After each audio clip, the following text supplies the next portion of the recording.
It is said that, as one moves further north in the Warhammer world, the line between man and beast begins to blur. This statement could be taken as a metaphor. The world does grow more feral as one moves towards the poles, and one must embrace the wildness within their souls to survive. Certainly, the Norscans of the far north are far less civilized and refined than the men of the Empire or Kislev to the south. Many of them can't even grasp the concept of building a wall around their settlements. Considering that the magic-laden winds of chaos blowing over these lands have strange, transformative properties, however, the wise know that the blurring of these lines is not always figurative. Foul animal-human hybrids haunt the forests and plains of Norsca, hunting for warm flesh under the twisted gaze of dark gods. Most feared amongst them are the skinwolves, terrible combinations of men and wolf.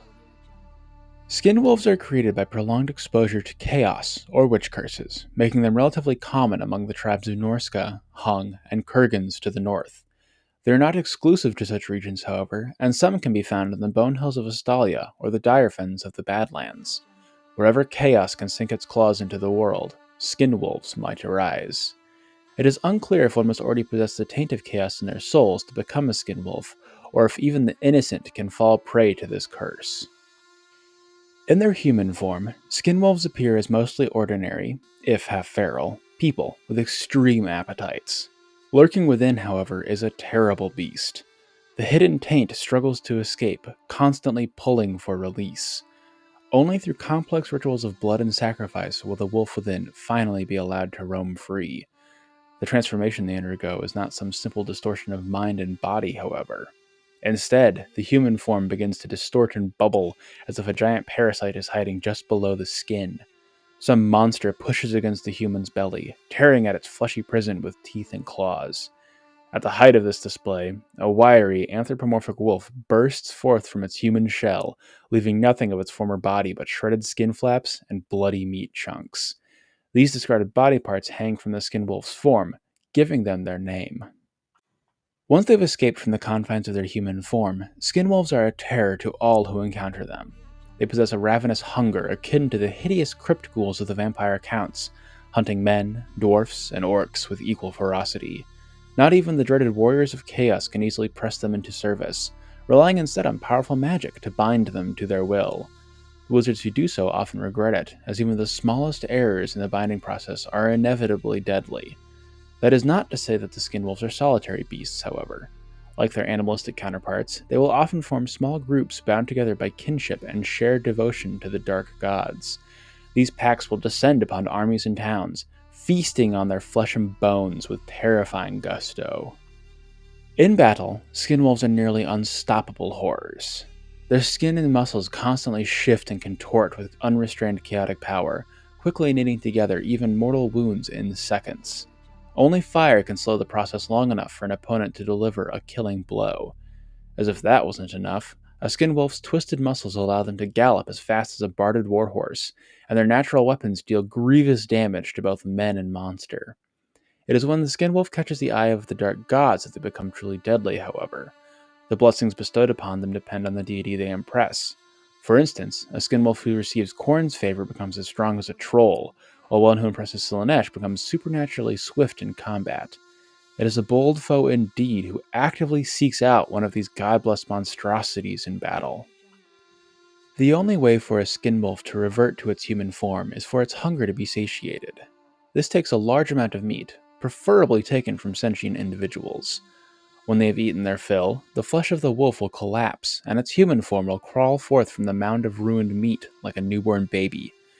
It is only after this transformation that the skinwolf finds its hunger satiated, but the satisfaction lasts for only a brief time. Soon enough, the pangs of hunger will rise once more in their bellies, and the wolf will come again. In Total War Warhammer, skinwolves are a unit on the Norscan faction roster. They come in two flavors, armored and unarmored. The armored variety is a little suspect, as the skinwolves in the lore seemed too feral to approach, let alone put armor on, but it does make them a little easier to use in-game, so whatever. Anyways, in both forms they possess 20% physical resistance, have the Frenzy and Strider special abilities, and cause fear.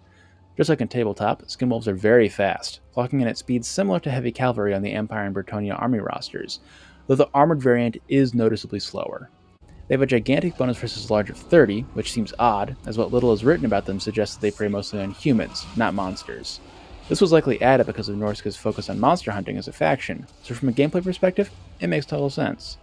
When using skin wolves, be aware that they're quite squishy, even when armored. Their melee defense is fairly low, and something about their animation seems to get them trapped in big blobs of infantry. Cycle charging with them can be a bit difficult if not constantly babysat. Skinwolf upgrades in the campaign map don't help much with their glass cannon nature.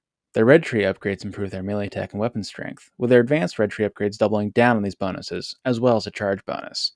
The Norscan tech tree does a little bit for this, improving their melee defense and melee attack, and Wolfric the Wanderer also gives a melee defense boost, but they still remain as squishy for the faction at large.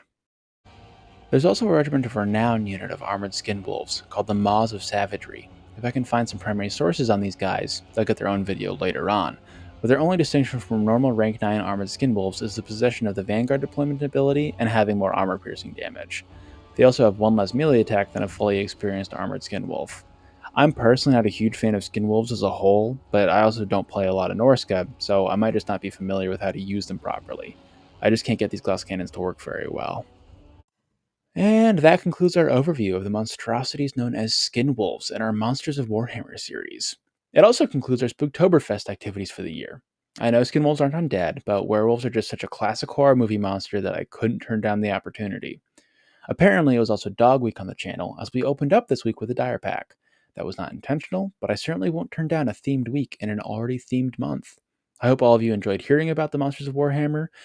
We'll probably give the vampire accounts a rest for the time being and turn our attention back to the lands of the living. As always, please suggest video ideas in the comments below. Until next time, this has been Sigmar's Chosen, signing off for now.